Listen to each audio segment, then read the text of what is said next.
Hello friends, 100 రోజులు 100 రకాల అల్పాహారం అనే కాన్సెప్ట్తో వీడియోలు అయితే చేస్తున్నాం కదా.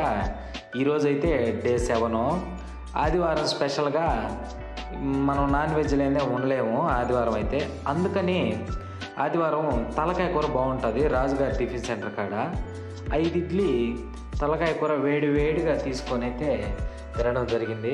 చాలా బాగుంటుంది టేస్ట్.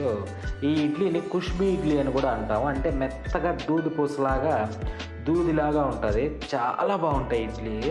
ఆ ఇడ్లీలోకి ఈ తలకాయ కూర వేసుకొని ఒక్కొక్క రవ్వ ఇడ్లీ తుంచుకొని అద్దుకొని తింటే స్వర్గలోకాలే టేస్ట్ అయితే. పోతే ఈ కాన్సెప్ట్లో భాగంగా ఈరోజు అయితే 7 రోజులు అయినాయి. మీరు ఎవరెవరికి తలకాయ కూర ఇడ్లీ ఇష్టమో కామెంట్ చేసేయండి. అలానే ఈ కాన్సెప్ట్ నచ్చితే ఖచ్చితంగా అయితే లైక్ చేయండి. అలానే మీరు మీ ఫ్యామిలీ కూడా ఫాలో అవ్వండి. చాలా కామెడీగా సరదాగా ఉంటుంది. ఓకే ఫ్రెండ్స్, వీడియోలు అయితే కంటిన్యూగా ఫాలో అవ్వండి. అలానే లైక్ చేయండి. బాయ్.